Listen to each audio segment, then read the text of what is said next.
It's going to be like that one thumbnail where the only thing you can see is my eyes.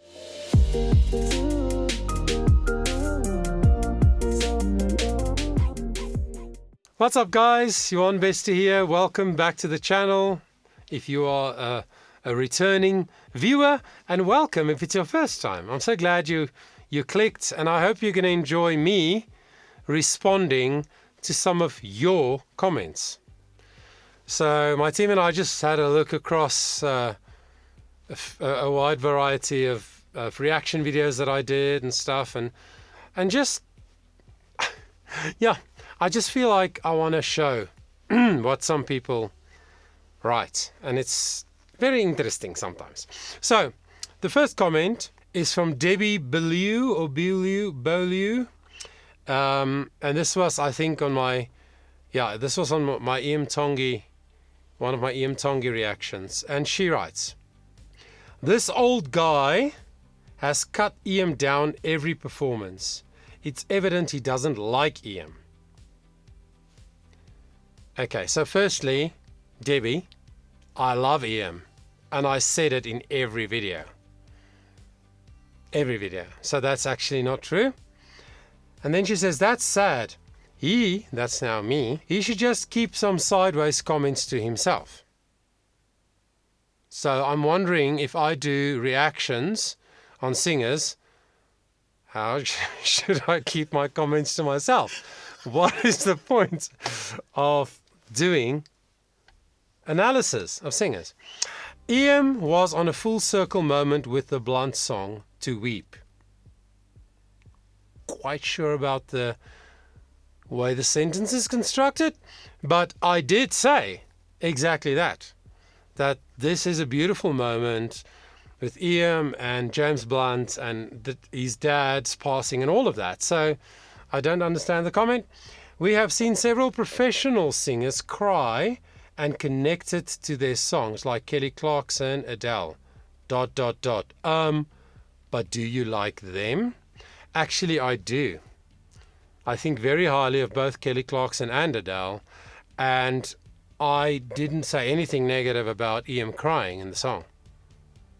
To the contrary, I said that it's real. I said that it's powerful. It was a powerful moment. I said that it didn't matter that he cried. So yeah, just saying what some of us think. Also, have a blessed day. Well, thank you, Debbie. Then another comment here from Kevin, also on EM Tongi's reaction video that I did. And he said, "I enjoy listening to your comments and thank you for doing this." Thank you, Kevin. Thank you that you enjoy listening to my comments and that you are thanking me for doing it. Sometimes less is more, and maybe it's best if he isn't influenced by a team thinking he needs to do more. And I think Kevin might be referring to my comment that I hope he gets a team around him, EM, now that he's won and he's heading into this potentially massive career, people who will guide him correctly. So sometimes less is more, I agree. I think my comments mostly on EM was that even though he's an islander, I had so many comments from people also from Hawaii and Polynesian and so on, saying, yeah, I just don't get Polynesians and that's how they jam and whatever. That's not my job to associate with a certain, group of people. My job is to talk about the vocal. And what I said was that EM should explore his vocal capability more. That's what I said over and over. And I still believe that. I didn't say that sometimes less isn't more. I do agree with that. EM Tongi is now on an artist journey. Who knows what will unfold?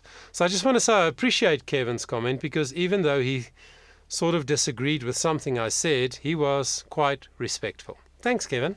The next one is from Randy Jacobson, and the thumbnail on my second last analysis video of EM Tongi said, "Consistent or boring?" And then Randy Jacobson said, "If anyone is boring, it's this vocal coach." That's now me. Well, people who know me don't think I'm boring. Just saying. And then this comment from Balladonna Scarlett. They wrote, I appreciate all your insights and what I learn from you. Thank you. A comment like that means a lot because my absolute goal is to teach people from my experience. I never try to be anything other than what I am. I'm a vocal coach. I have the experience that I have. I have been doing it for 31 years. I have worked with hundreds and hundreds and hundreds and hundreds of people. So it's lovely to hear. I appreciate all your insights and what I learned from you. That is beautiful. That makes my day. Thank you. And then it says, the outtake you do in the first part of the video always makes me laugh. Thank you.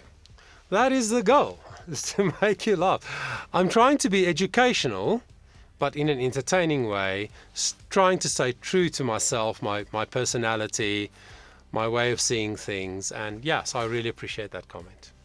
The next comment is from Esther Chung, and she said, this vocal old coach, that's now me, vocal old coach, is just a lonely old dude who has many unfulfilled dreams. Hence, he is very critical of EM. We sympathize with you. Well, Esther, thanks for your comment, but I'm actually not that old. Yes, I don't have a lot of hair, but I'm only 51 and a half years old, okay? And I do not have unfulfilled dreams, actually. Actually, I'm living my dream. So you are incorrect about that. And I was not critical. I said what I thought as somebody who knows the human voice and who analyzes performers all the time. Not critical. I said what I think EM could do better, as I does with every singer. If I find something that I think they could improve on, that is my job to say that. So thanks for sympathizing with me, but I don't need it. Thank you.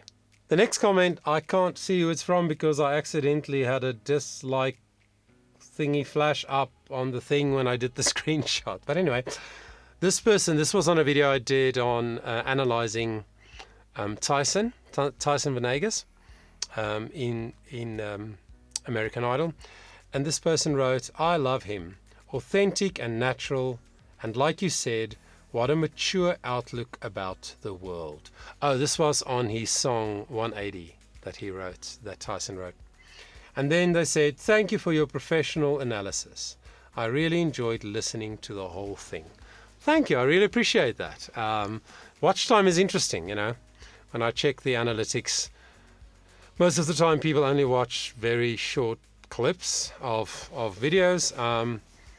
And I'm always thinking about that and how can we do things differently or better. But yeah, it's really great that somebody watched the whole thing and enjoyed listening to the whole thing. I appreciate that. Oh, this one is from this Svanuka on a video that I did of nutsa, also in American Idol. And I said that I think nutsa is really smart.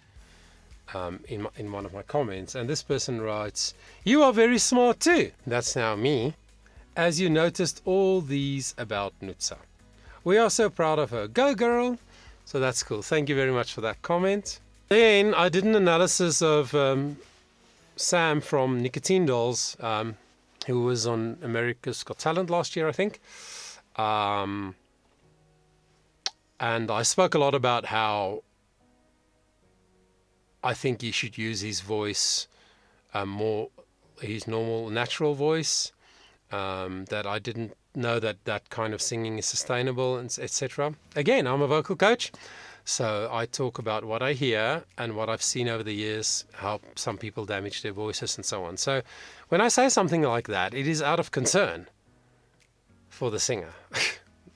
No other reason, right? So anyway, at Jen.K wrote, I think this analysis explains why Sam is an amazing singer with a huge following, and this guy, that's now me, talking about him is a voice coach. Not quite sure how to interpret that.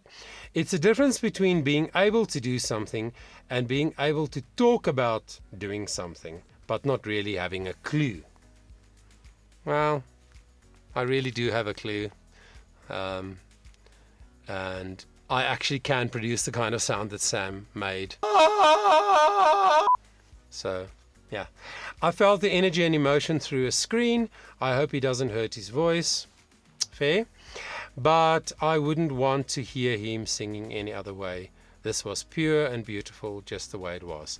And that's great, Jen.k, because what you said is you love the kind of singing that he does. You hope he doesn't hurt his voice. You connected with it. It was beautiful. And that's great. So that's a fair comment. Then this next comment was on my analysis that I did of Girl Named Tom. You might know them. They won The Voice USA last season. A trio of siblings, 2 brothers and a sister. And this comment is from @Lynn Liddell 5125. And they wrote, I love your review, but I especially loved watching you watching them. I thought that was cute. You do the same thing I do, ... When they hit one of those, I guess I don't have to say ... because people can see the comment on the screen. Yes. But anyway, when they hit one of those harmonies that you want to hear in heaven, you just shake your head and you don't even realize that you're doing it. Yeah, that is a real authentic response from me as I'm listening to the music. And yeah, Lynn Liddell, I'm with you. Then she says, I was born into a family of singers, non-professional, but it was often the glue that held a family together. Beautiful. 4 boys and me. I'm glad you survived the 4 brothers. It then carried on to the next generation. There is nothing like sibling harmony. I agree. Thank you for this. I wonder if you are going to review River. There's really nothing to say about it other than bravo. So that's a real fan of Girl Named Tom who made a beautiful comment, and I really appreciate your observations, Lynn, and your support. Thank you so much. Now this one is very special to me because this was on my Eva Cassidy analysis. If you don't know who Eva Cassidy is, please go and check it out if you love good singers. She was an incredible singer, and I did an analysis of her live at Blues Alley version of Somewhere Over the Rainbow, I think. Yeah. And at JenFuFan2785 wrote, I actually was lucky enough to see this performance. Wow. I love getting comments like this because that's somebody who actually was there. Sure. A friend told me about her and said how brilliant she was, and we had to see her. I will never forget her. I've been listening since this show and have introduced her to quite a few friends. The emotion in her voice and her guitar playing is so instinctual and raw. She was taken from us too soon. Yeah, if you don't know, Eva died at a young age, 33 or 34 years old. Thank you for introducing her to a whole new audience. She was one of a kind. Thank you so much, Jen Fu Fan. I really appreciate the comment. And yeah, it is my goal with videos like that to show just a singer that I passionately love to listen to, just to show them to the world, because not many people knew who Eva was. And yeah, it was beautiful. So thanks for that. So I once did a reaction on Dimash Kudaibergen from Kazakhstan, who is the most incredible vocalist I've ever heard in my life. What Dimash can do with his voice is insane. In one song he covers from a low F, a bass low F, to a super soprano high E flat, almost 4 octaves live. And yeah, in my analysis video of him singing The Show Must Go On by Queen, I had one critique. And again, I'm a vocal coach. It is my job to analyze singers. And my critique was his English pronunciation wasn't very good. And I said that if you want to sing a different language, doesn't matter who you are, you have to pronounce it correctly.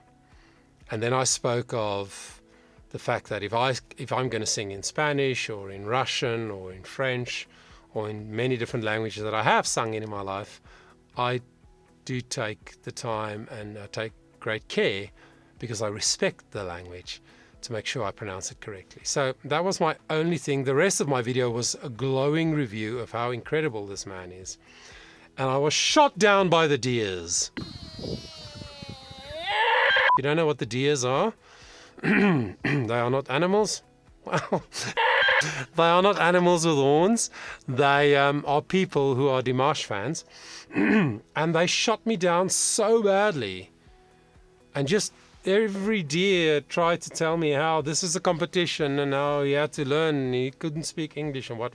And all of that might be true, but my comment is still valid. The English pronunciation wasn't good. So I had a comment here from somebody called Berry Tennyson 4247. And he said, interesting comments from all the loyal fans, the deers. However, from a vocal coaching perspective, I find your comments very valuable. You create awareness of what can go wrong during a vocal performance and what to focus on when singing. Keep it up. So thank you. That was a comment that I thought made sense. And on the topic of Dimash, here is another comment from a Dimash fan. Evelyn Pfeiffer 5063, and she wrote, Dear Sir, Dimash Kudaibergen is currently the best singer in the world. Which is what I said. Well, it's hard to say somebody's the best in the world because you haven't heard everybody in the world, but I haven't heard anybody do anything more remarkable with their voice than Dimash. So thanks for stating that, but I already said that. Like it or not, I don't think it matters. Dimash fills stadiums around the world, has millions of fans. Tickets to his show sold out in an hour. In London, for example, in New York, the stadium was packed, and his CDs were sold out in seconds. I know that. That's why I'm telling you, it doesn't matter what your impression is. Greetings from Germany. So respectful, but comments that doesn't make sense, because I know all those things, and I said he is the best vocalist that I've ever heard. So, there. So yeah, thank you, everybody who comments. I really appreciate your comments, and I appreciate you telling me how you feel, even if you disagree. That's how it is. This is YouTube. It's open for the world to see, and I'm very aware of that. I don't doubt myself. I don't feel intimidated if people disagree with me. I am who I am. I know what I know. I say what I feel. My heart is always to encourage, always to educate, hopefully in an entertaining way. So yeah, I just wanted to share a few comments with you. Thanks so much for watching today. Please leave a comment. Before you go, let me just tell you about a brand new podcast that we have out on Spotify. It's called Voice Matters with Johan Bester. And then also a reminder of our Patreon community, which I'm inviting you to please consider to join. The links to both those things are in the description below.